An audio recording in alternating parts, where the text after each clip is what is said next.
Activez vos synapses, poussez la porte du labo des savoirs et entrez dans un monde de science et d'expérience. C'est le labo des savoirs. 9 cerveaux, 3 cœurs, 8 bras, des yeux gigantesques et une intelligence hors norme, voici des êtres que l'on penserait venus d'un monde imaginaire. Avec des couleurs changeant plus vite que l'œil ne peut le percevoir, les animaux qui vont nous accompagner tout au long de cette émission ont su se faire une place de choix dans la culture populaire et scientifique.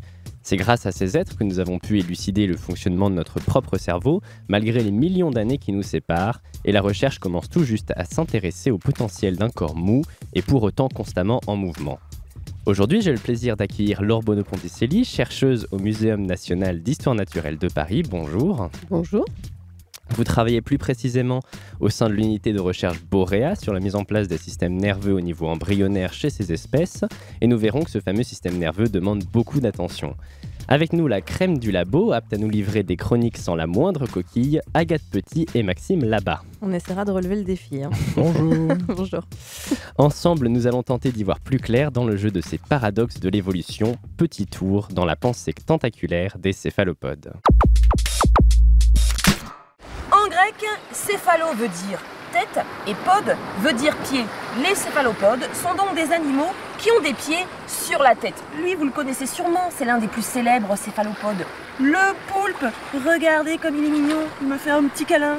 Avec ses 8 tentacules, on dit que c'est un octopode. Mais il n'est pas le seul céphalopode, je vais vous en montrer d'autres. Enfin, si celui-ci veut bien me laisser partir. Un extrait de C'est pas sorcier avec, on voyait hocher la tête, une petite coquille déjà. Alors avant de nous lancer dans les approches métaphysiques autour de nos amis à 8 bras, il convient de les décrire comme il se doit. Les céphalopodes regroupent plusieurs animaux, les seiches, les calmars, mais encore les poulpes ou les nautiles. Mais sur le plan scientifique et morphologique, Laure Bono-Ponticelli, qu'est-ce exactement qu'un céphalopode ? Un céphalopode, c'est un mollusque. C'est-à-dire que c'est le cousin des escargots, ce qu'on appelle communément les gastropodes. Et puis, c'est aussi le cousin des bivalves, c'est-à-dire les huîtres, les moules et compagnie.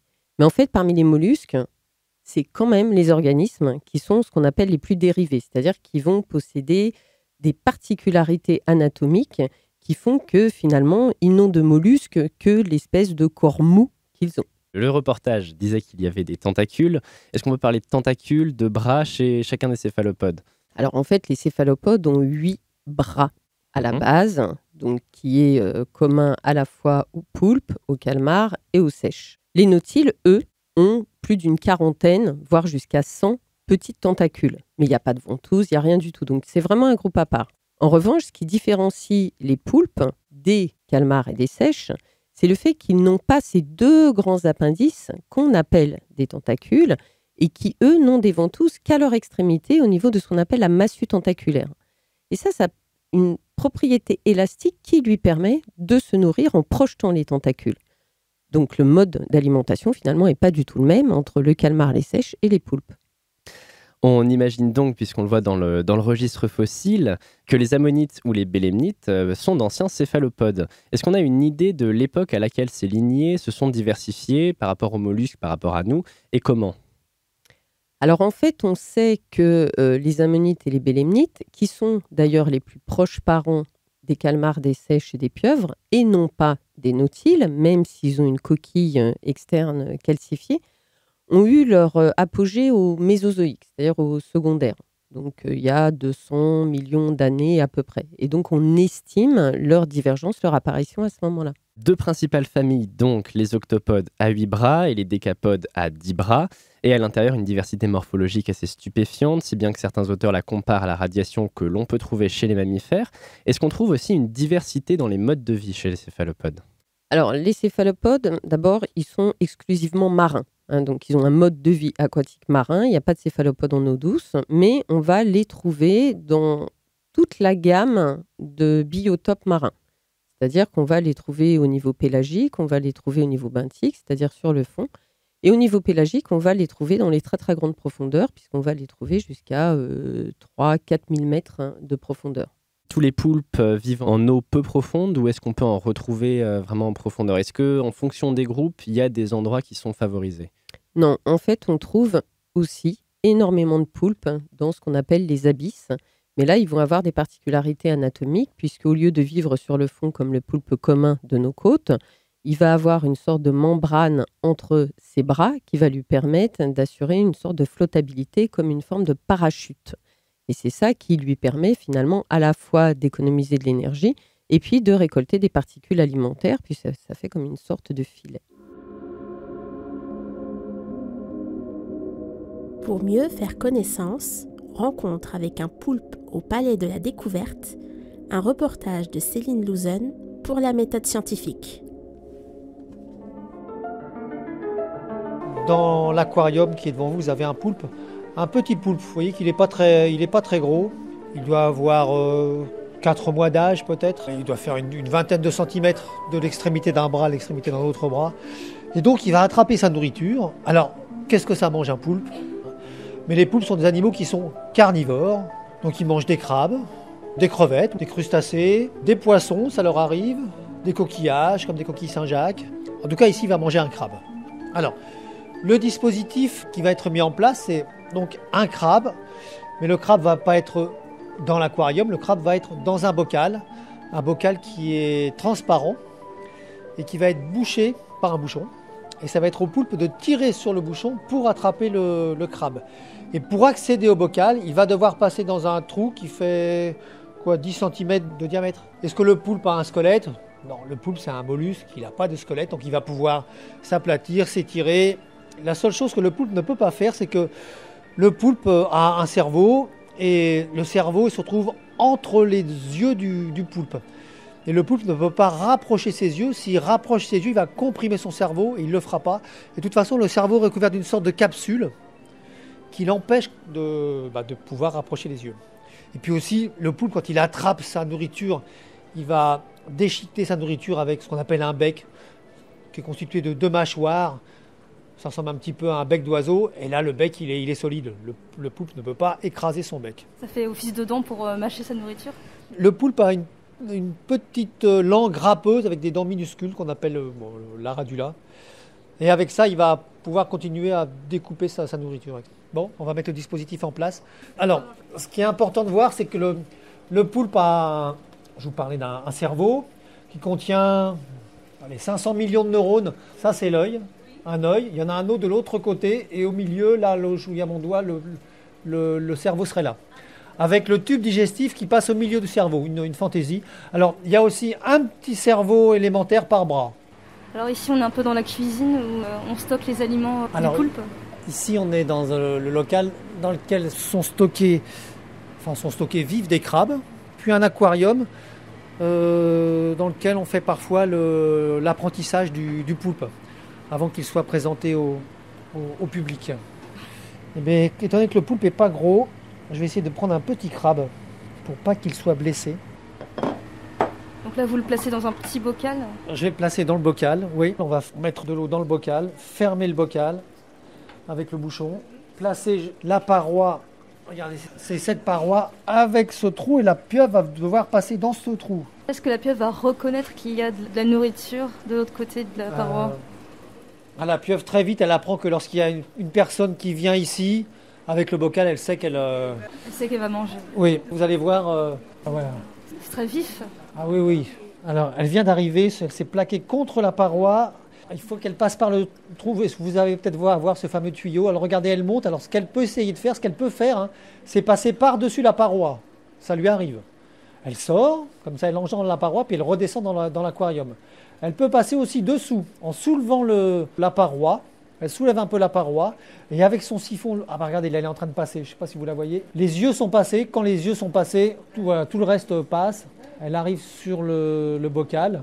Donc la pieuvre apprend, la preuve, et apprendre, ça sert à acquérir de l'expérience. Donc là, elle est en train d'enrouler le couvercle, elle a renversé le bocal. Oui, en fait, elle a attrapé le bocal. Je vois que le bocal est vide. J'ai l'impression que le crabe était au fond du bocal. Elle a dû attraper sa proie et l'a portée au niveau de sa bouche. La bouche se trouve au centre des 8 bras. Et alors, la pieuvre, c'est un animal qui est sédentaire, casanier.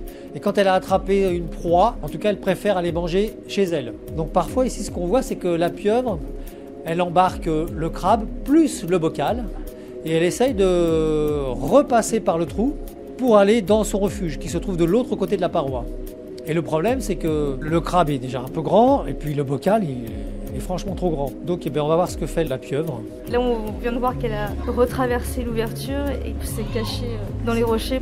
Oui, exactement. Les poules sont des animaux qui ont un refuge, qui s'éloignent de leur refuge, mais qui aiment bien retourner chez eux. Donc là, c'est ce qui s'est passé. Ouais, il a attrapé le crabe, il est repassé par l'obstacle, le trou, et maintenant il est caché. Il va déguster sa proie. Il va mettre du temps donc, pour la digérer, 1h30 à peu près. Et donc le crabe va rester collé sur sa bouche pendant à peu près 1h30.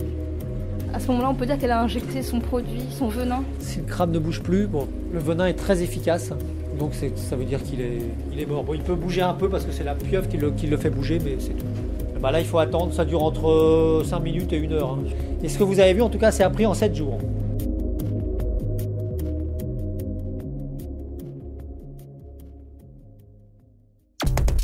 La science dans tous ses états au Labo des Savoirs. Nous parlions d'eux, vous, Laure Bono-Ponticelli, vous travaillez sur le développement embryonnaire des céphalopodes.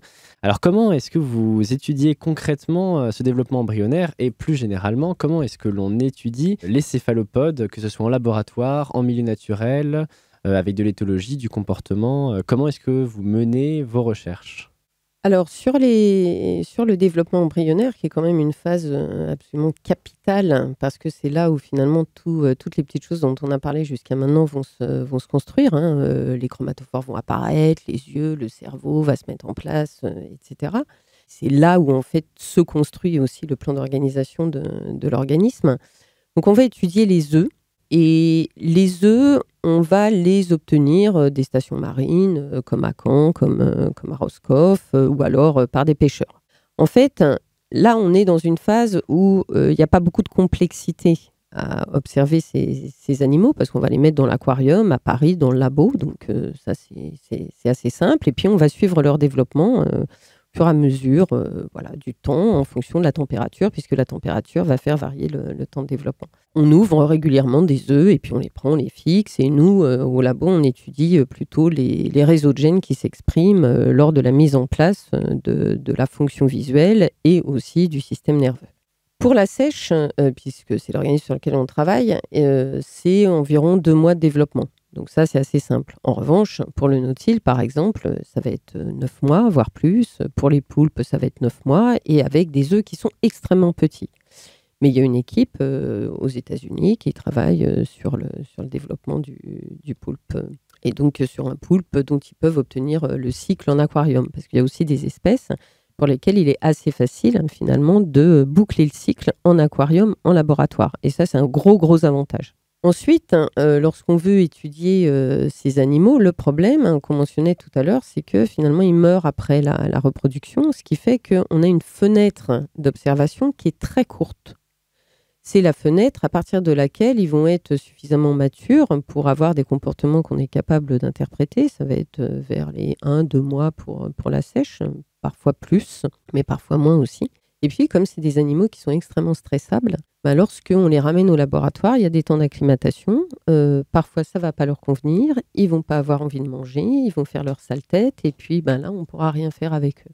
Donc, il y a quand même tout un contexte dû à la fois à la durée de vie de l'animal, qui est finalement très courte, et puis au contexte même de l'animal dans la manière dont il va fonctionner au niveau de son comportement et de sa sensibilité aux conditions environnementales, qui font qu'une manip de comportement est très difficile à mettre en œuvre. Éveillez vos neurones. Vous êtes bien, vous êtes au Labo des Savoirs.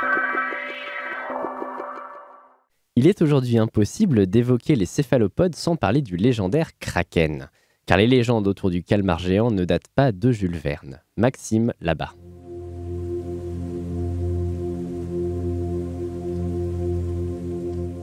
Devant mes yeux, s'agitait un monstre horrible, digne de figurer dans les légendes tératologiques.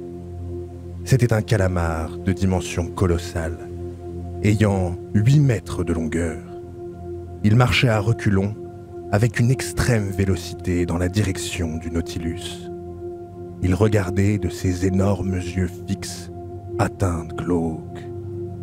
Ses 8 bras, ou plutôt ses 8 pieds, implantés sur sa tête qui ont valu à ces animaux le nom de céphalopodes avaient un développement double de son corps et se tordaient comme la chevelure d'une furie. Oui, alors je sais, ça fait super peur, ça fait vraiment super peur, vous l'avez reconnu, c'était de 20 milieux sous les mers qui a fait rentrer le calamar géant dans l'imaginaire collectif. Alors Jules Verne publie ces lignes, je vous le rappelle, en 1869, alors même que la première description scientifique de la bestiole par le danois Japetus Stenstrup. Alors on avait des danois... Japetus Stenstrup ne date alors que de 1857.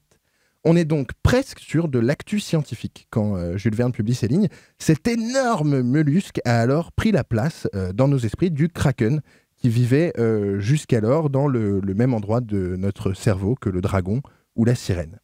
Alors arrêtez-vous 2 secondes, fermez les yeux et imaginez que des milliers de calamars géants sont, en ce moment même, en train de se balader dans le noir presque complet des abysses, sillonnant des falaises sous-marines dans l'obscurité. Personnellement, j'adore cette idée, que nous soyons en train de partager en ce moment même le vaisseau Terre avec, sans jamais pouvoir les croiser en chair et en os, des bestioles pareilles.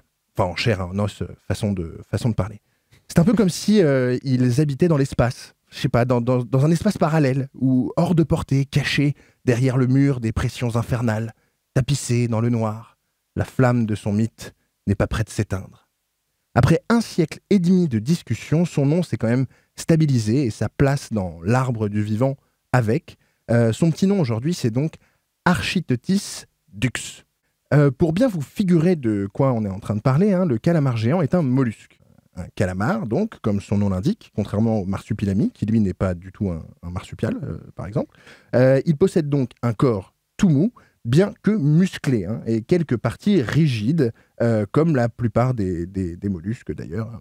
Lui, c'est son bec qui est impressionnant. Ses yeux, c'est important d'en parler, font partie des plus grands qui ont jamais existé, 30 cm de diamètre, et occupent la majeure partie de sa tête, alors que son petit cerveau est en forme de donut, comme chez Homer Simpson, et qu'il entoure son œsophage.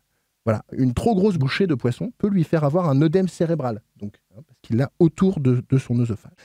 Mais je ne sais pas trop, au fond, pourquoi je suis en train de vous parler du calamar géant, alias Architeuthis dux, car ce n'est même pas la plus grosse espèce de calamar qui peuple les mers. Le plus gros, et de loin, c'est le calamar colossal, dont personne ne parle jamais, je ne sais pas pourquoi, qui s'appelle Mesonychoteuthis hamiltoni.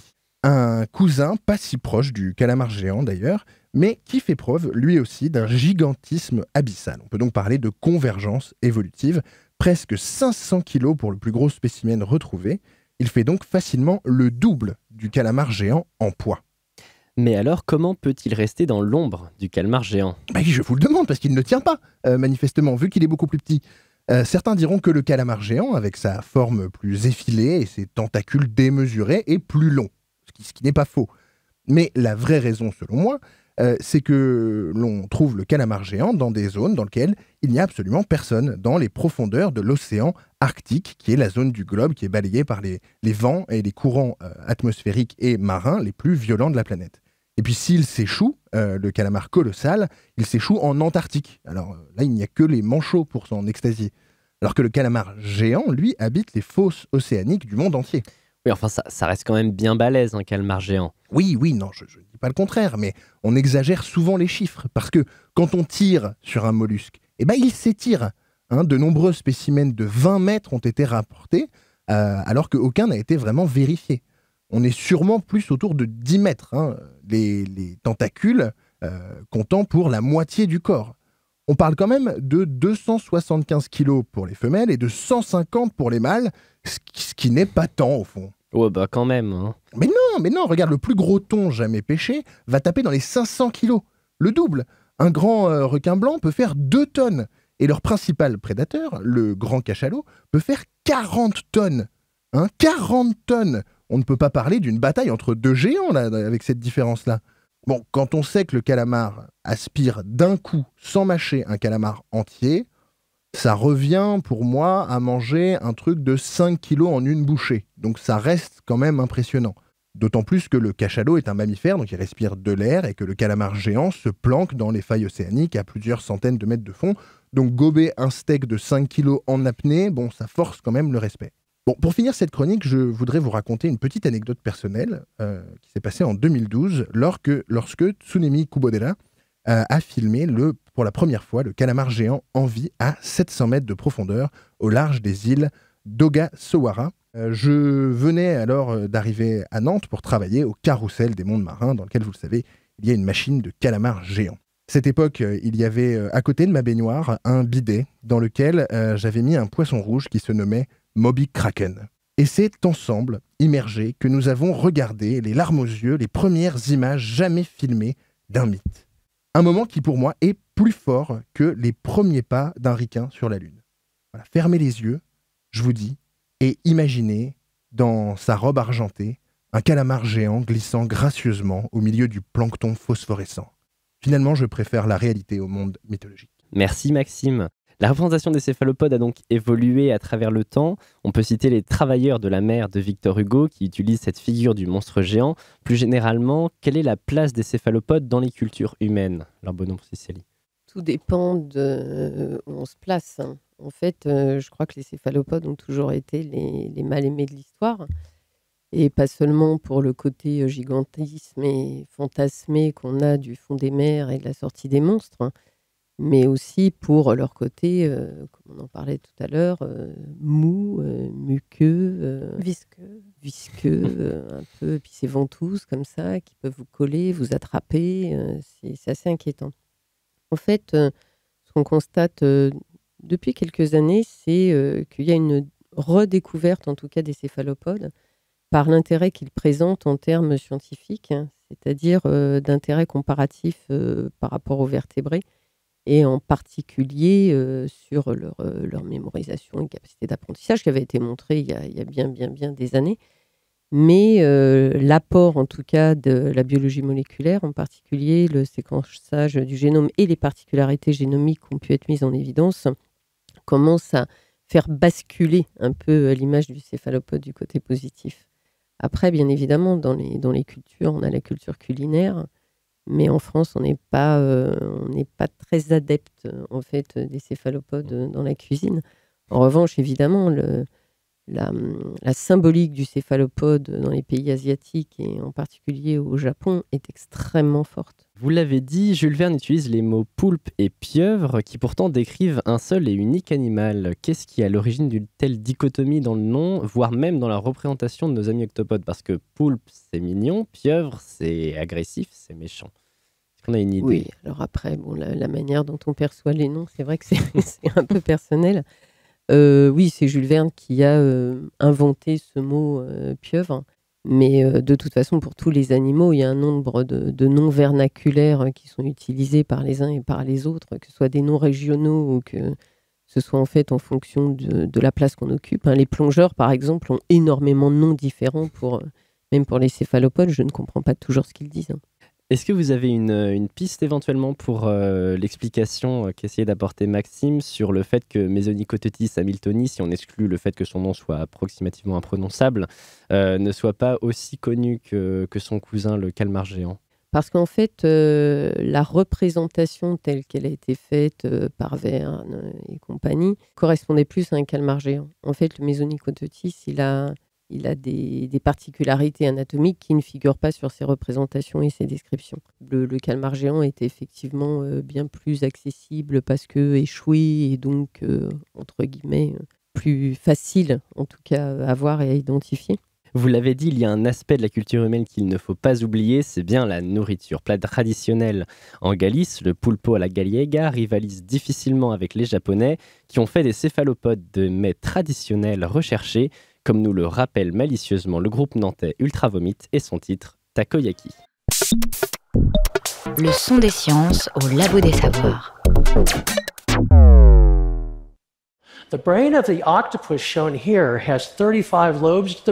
Le cerveau d'une pieuvre est composé de 35 lobes. 80 millions de cellules minuscules. Et même si c'est intéressant, le plus étrange dans tout ça est que sa peau contient beaucoup plus de neurones. Il y a 300 millions de neurones sur sa peau et seulement 80 millions dans le cerveau, soit 4 fois plus. Et si vous regardez de plus près, il y a un de ces petits cerveaux satellites et l'équivalent d'une moelle épinière dans chacun de ses bras. C'est une manière très inhabituelle de former un système nerveux dans un corps. Nous entendions Roger Hanlon, une éminence en matière d'études du système nerveux des céphalopodes. Ce qui fait que ces mollusques font beaucoup parler d'eux depuis une dizaine d'années est leur étonnante capacité cognitive. Pline l'Ancien considérait déjà ces animaux avec respect au point de parler d'eux dans son histoire naturelle, décrivant leur manipulation de pierres et de coquillages pour chasser ou se protéger. Aujourd'hui, on cite volontiers que la pieuvre possède autant de neurones qu'un chat. Est-ce vrai et plus généralement, est-ce que l'intelligence, si tant est qu'il en existe une définition fiable, d'un animal est strictement corrélée à son nombre de neurones ? Alors, l'intelligence, j'ai un peu de mal avec ce concept. On va donc commencer par parler uniquement du nombre de neurones. En fait, les céphalopodes ont un système nerveux central, mais qui comprend à la fois le cerveau et les lobes optiques. Et en fait, les lobes optiques, c'est 90% du système nerveux central. Donc effectivement, c'est un nombre de neurones absolument considérable. On a tendance à faire des associations, ou en tout cas des comparaisons avec le cerveau des mammifères, etc. Mais ce n'est pas tout à fait en fait la même structure. Après, on sait bien que le nombre de neurones n'est pas relié nécessairement aux capacités cognitives. Au sein des mollusques, c'est évident qu'il y a un nombre de neurones chez les céphalopodes qui est supérieur à celui qu'on va trouver chez la moule. On dit bien t'as un cerveau d'huître ou t'as un cerveau de moule. C'est pas par hasard.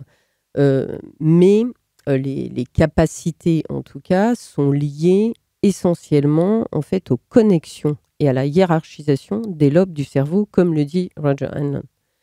En fait, c'est parce qu'il y a une connexion, une analyse des résultats qui est séparée, qui est compartimentée, parce qu'il y a une compartimentation du cerveau, qu'il y a des capacités cognitives, qu'il y a de l'apprentissage, de la mémorisation, etc. chez les céphalopodes. Et je préfère utiliser ces termes-là qu'intelligence, parce qu'intelligence, je ne sais pas ce que c'est chez les humains. Donc, en fait, je ne sais pas ce que c'est chez les céphalopodes non plus. Oui, parce qu'effectivement, les céphalopodes n'ont pas qu'un nombre élevé de neurones. Leur système nerveux est spécial au moins à un autre égard. Il n'est pas centralisé comme chez nous, les vertébrés. En fait, si, il est centralisé. Le système nerveux, quand on dit système nerveux central, c'est qu'il y a vraiment un cerveau, donc c'est un centre intégrateur. Et ensuite, il y a des éléments périphériques, dont les ganglions stellaires, par exemple. Nous aussi, on a des ganglions stellaires dans la colonne vertébrale. C'est un petit peu le même système. Et puis, il y a aussi des petites centrales, ce que j'appelle des petites centrales annexes, et que certains vont appeler les cerveaux des bras, c'est-à-dire les 8 cerveaux des bras, en fait, qui correspondent à des ganglions qui peuvent fonctionner indépendamment du cerveau. Et c'est là où il y a cette espèce de spécificité. On dit il a 9 cerveaux qui peuvent fonctionner tout seuls, parce qu'il y a 8 cerveaux, puis un cerveau central, etc. Bon, en fait, c'est des éléments périphériques, des petites centrales nerveuses qui conduisent les éléments moteurs et sensoriels d'ailleurs, qui sont extrêmement nombreux au niveau des bras. On a observé des comportements ou même des phénomènes spécifiques entraînés par la possession d'une telle organisation cérébrale ? Alors, des comportements chez les céphalopodes, ça fait bien longtemps qu'ils sont étudiés. Vous mentionniez Pline, il y a Aristote et compagnie. Aristote avec les patterns dont on va parler tout à l'heure, avec les motifs. En fait, l'apprentissage a été particulièrement étudié chez les céphalopodes parce que justement, on avait la possibilité de leur faire apprendre des choses. Et leur faire apprendre des choses, pas seulement par l'expérimentation, c'est-à-dire ce qu'on connaît sous le réflexe de Pavlov, c'est-à-dire je fais une chose et puis au bout d'un moment, quand je me suis fait électrocuter 20 fois, j'ai compris qu'il faut que j'aille manger la croquette et pas la fleur, mais en fait par l'observation. Donc ils sont capables, en observant un congénère, de reproduire un comportement particulier, que ce soit d'ouverture d'une structure complexe, que ce soit de nourriture, que ce soit des choses comme ça. Et ça, c'est quand même assez merveilleux d'observer en fait des comportements que nous, on est capable de comprendre comme étant les nôtres, et là, on tombe dans le danger de l'anthropocentrisme et de l'anthropomorphisme, chez des bêtes qui, finalement, sont apparues il y a plus de 500 millions d'années. Le fait de posséder ces 9 cerveaux confère aux céphalopodes cette capacité qui fait passer les caméléons pour des amateurs, à savoir changer de couleur en quelques millièmes de seconde et d'exhiber des motifs, des patterns fascinants. Agathe Petit nous en parle plus en détail. Oui, les variations colorées des céphalopodes sont le plus souvent finalement considérées à l'aune de leur fonction, c'est-à-dire se cacher, se camoufler. Mais les travaux de recherche sur ces animaux ont révélé que les changements de couleur peuvent répondre à 3 contextes différents. La nécessité de se fondre dans le décor, c'est ce côté caméléon que tu viens d'évoquer, Valentin. Les émotions et la communication entre congénères et avec l'extérieur. Alors, les céphalopodes montre en effet de formidables aptitudes cognitives. Pour les scientifiques, c'est évident depuis la fin des années 90, un peu de choses près. Et pour le grand public, depuis les exploits de Paul Le Poulpe, le célèbre, lors de la Coupe du monde de football en 2010. Ces capacités sont commandées, on l'a déjà plus ou moins abordé, par plusieurs structures, à commencer par un véritable cerveau situé entre les 2 yeux. Alors nous, hominidés, évidemment, ça nous impressionne que moyennement, mais cela les différencie des autres mollusques qui, eux, possèdent non pas un cerveau, mais plusieurs ganglions nerveux à divers endroits du corps. De nombreux groupes zoologiques communiquent via des signaux chimiques, mais les céphalopodes, eux, utilisent très peu ce type de signaux hors de la période de reproduction.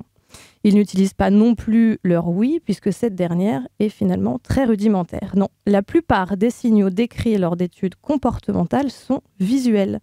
Les céphalopodes communiquent par des variations dans le ton, la couleur, l'ombre et les contrastes de leur chair, comme autant de messages. Des indicateurs auxquels peuvent s'ajouter les postures et les mouvements.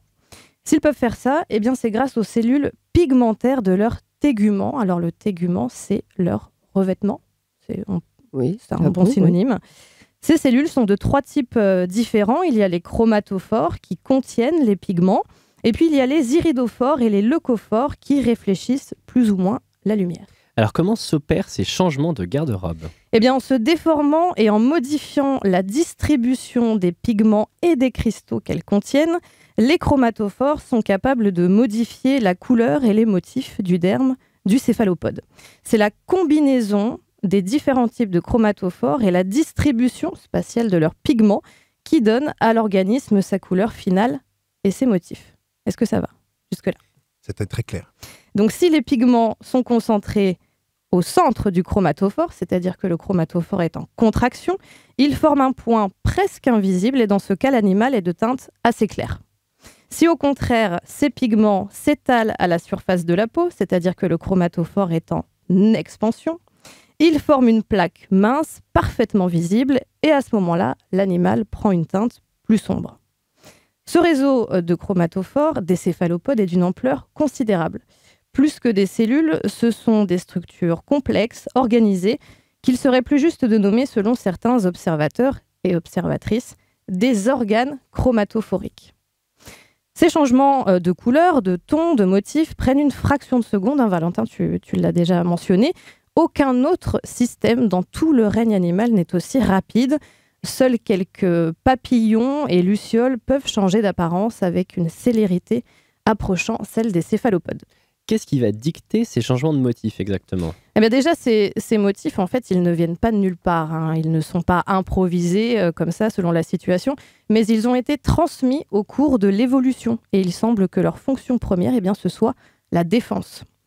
Des analyses comportementales vidéo menées par Roger Hanlon de l'université de Woods Hole aux États-Unis ont montré que le camouflage était pour les pieuvres et les autres espèces littorales notamment plus un moyen d'échapper aux prédateurs qu'une méthode de chasse. Oui, mais on a vu qu'il y avait certains céphalopodes qui habitaient dans le noir. Comment est-ce qu'ils vont faire cela ? Évidemment, même en l'absence quasi totale de lumière, les céphalopodes des profondeurs ou les céphalopodes strictement nocturnes communiquent.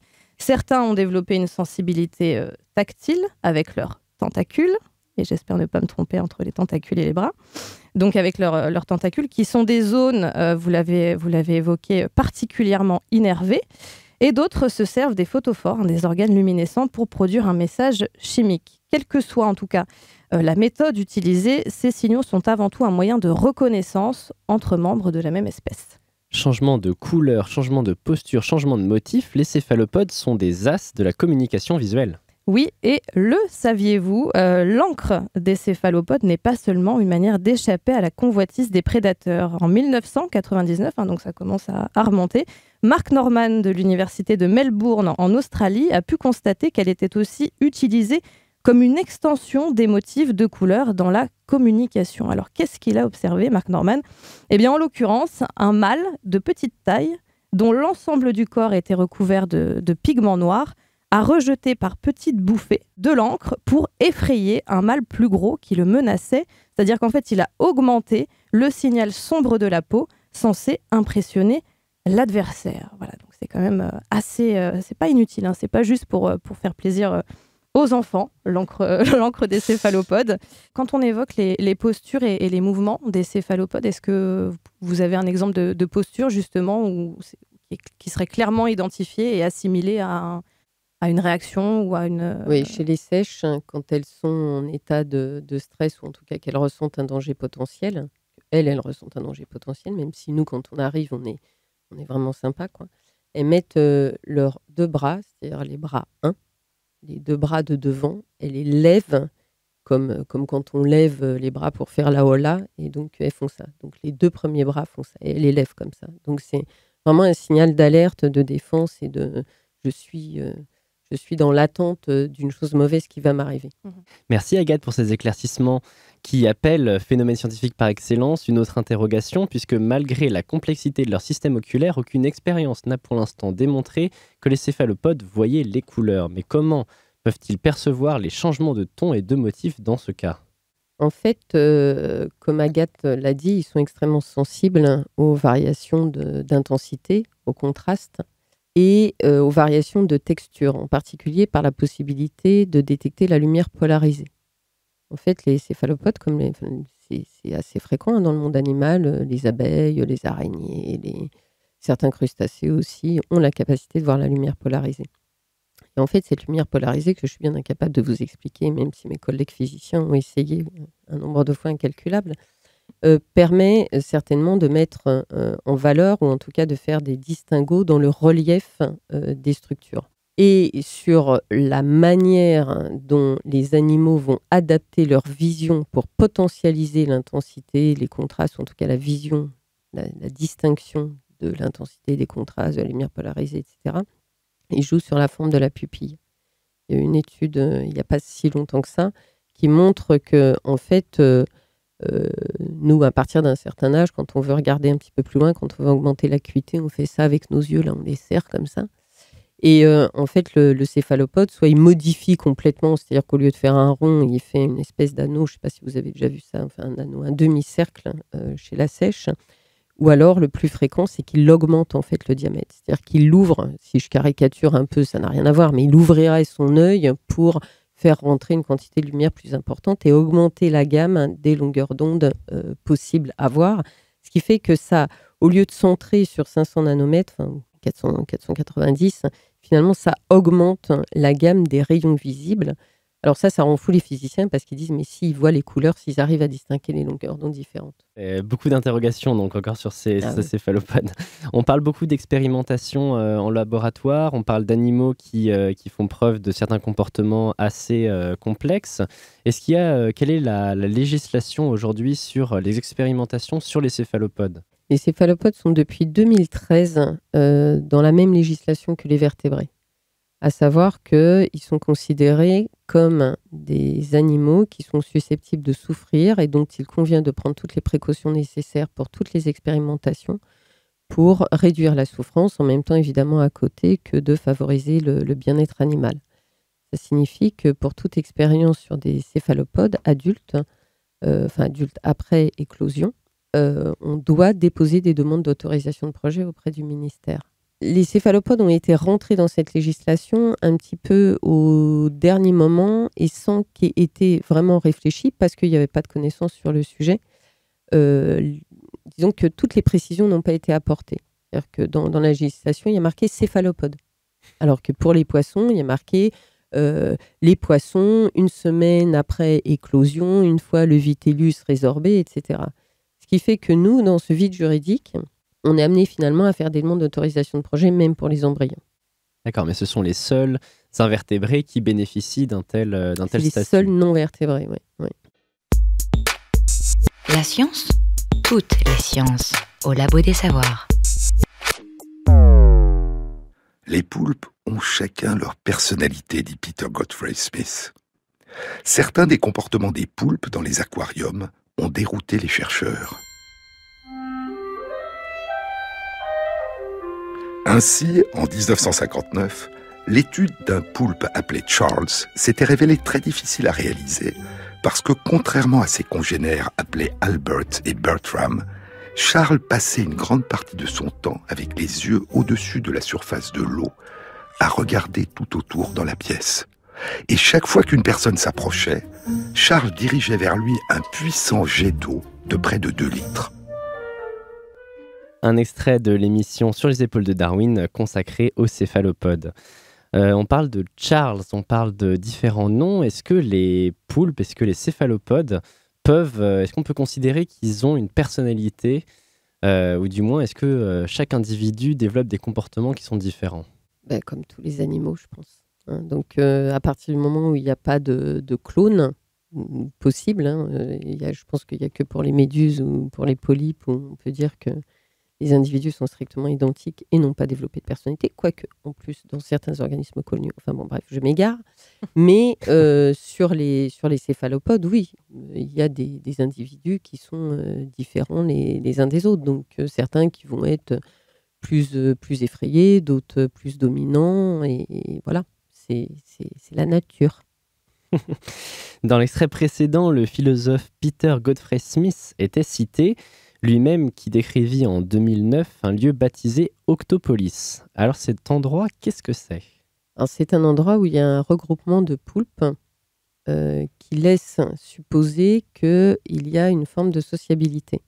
Les poulpes sont considérés comme des organismes, enfin des espèces qui sont majoritairement solitaires, ne se regroupent pas du tout en banc comme ce qu'on peut observer pour les calmars ou pour les seiches en période de reproduction.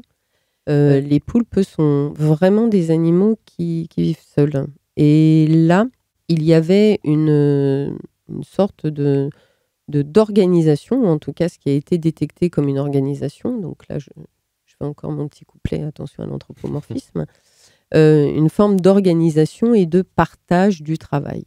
Voilà. Donc ça a été décrit comme ça. Après, est-ce que c'était de l'opportunisme écosystémique, c'est-à-dire qu'un biotope qui a été libéré et qu'il n'y avait pas d'équivalent autour, est-ce que c'est parce qu'il y avait une augmentation du nombre de prédateurs? Est-ce qu'il y avait prédateurs y compris l'homme, j'entends? Est-ce que finalement il y a une réduction de population telle que pour trouver des personnes avec qui, enfin des personnes, des animaux avec qui ça pariait, il fallait se retrouver. Voilà. Moi, j'ai pas d'explication scientifique. Je constate. Voilà. Les poulpes sont majoritairement solitaires, mais est-ce que d'autres espèces de céphalopodes développent des comportements sociaux?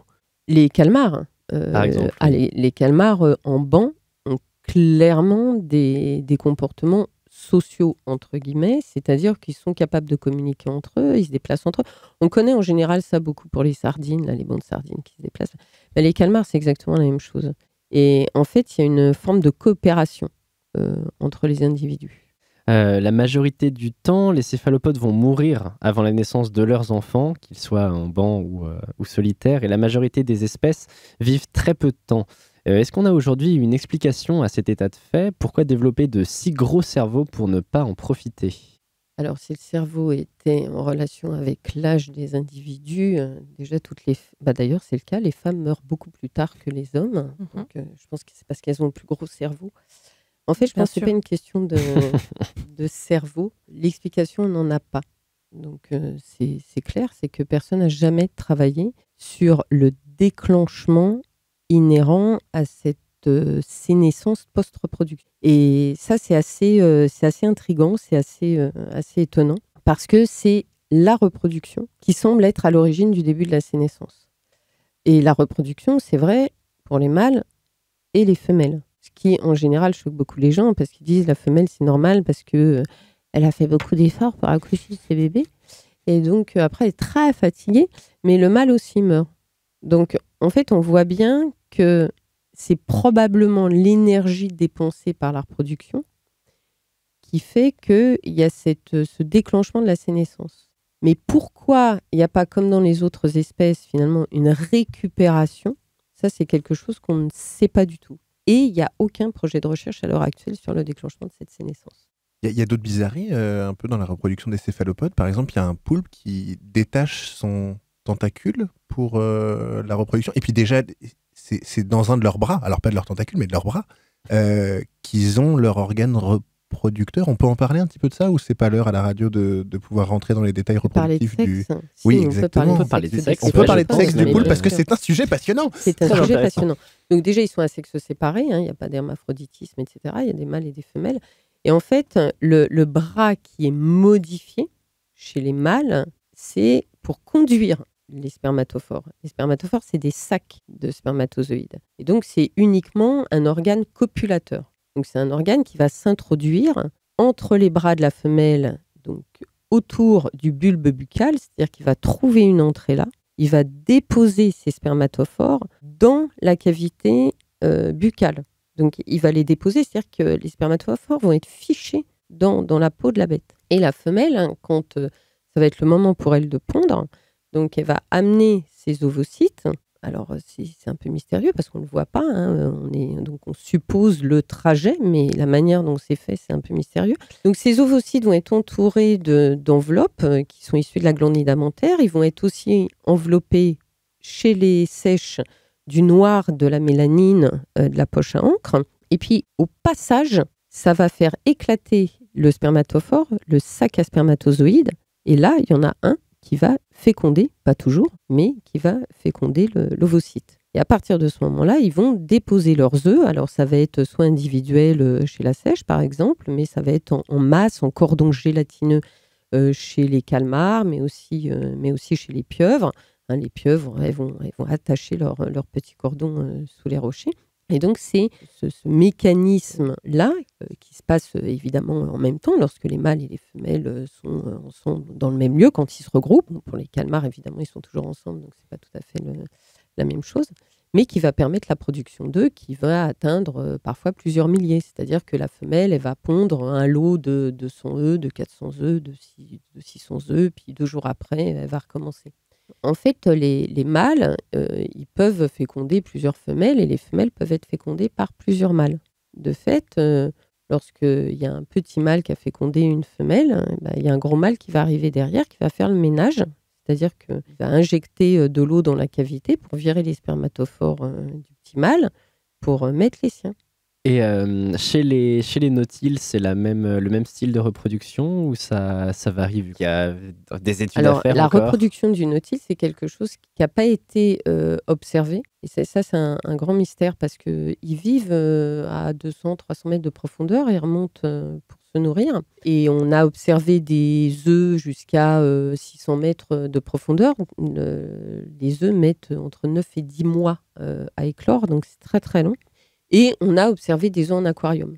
Mais la reproduction du nautile, à moins qu'il y ait quelque chose de récent qui ait été publié dessus, je ne sais absolument pas comment ça se passe. Alors j'imagine même pas ce que ça peut être pour le calmar géant qu'on vient tout juste de découvrir. Il y a encore énormément de choses à découvrir sur les céphalopodes. Pourtant, il y a certaines des études qu'on a menées sur eux qui nous ont permis d'améliorer certaines technologies. Est-ce qu'on peut parler de certains cas de biomimétisme pour les céphalopodes? Je sais par exemple que certains calmars possèdent des neurones assez grands qui nous ont permis d'étudier le système nerveux. Le biomimétisme, c'est quelque chose qui est assez difficile à définir, dans la mesure où on a trouvé chez les céphalopodes un certain nombre de choses qui permettent d'inspirer la technologie, en particulier sur les couleurs dont on parlait tout à l'heure. Il y a eu des écrans plasma TV qui ont été plus ou moins mis au point à partir justement de l'observation des microplaquettes des iridophores. Donc ça, c'est quelque chose qui a été fait. Sur la diffusion éventuelle de médicaments en s'inspirant des étirements, contractions des chromatophores. En robotique aussi beaucoup, ça, la robotique par la modélisation du mouvement des bras, c'est quelque chose qui intrigue beaucoup les scientifiques. Après, sur le biomimétisme sensu stricto, on n'en est pas encore là, mais on n'en est là nulle part dans le monde vivant. Enfin, la seule chose qui a été biomimétique dans le monde, c'est les velcro. Les voies de la recherche scientifique au Labo des Savoirs. Merci beaucoup Laure Bonon-Ponticelli de nous avoir aidé à y voir plus clair dans ce nuage d'encre. Merci également à Agathe Petit et Maxime Labat pour leur chronique. Nous espérons que désormais les céphalopodes n'auront plus de secrets pour vous et surtout que vous regarderez d'un autre œil ces animaux fascinants aux capacités cognitives merveilleuses. Chers auditeurs et auditrices, vous pouvez retrouver cette émission ainsi que toutes les autres sur notre site internet www.labodesavoirs.fr. N'hésitez pas à commenter et recommander sur tous les réseaux sociaux, Twitter et Instagram ou Facebook. Je vous souhaite une bonne soirée et vous dis à la semaine prochaine.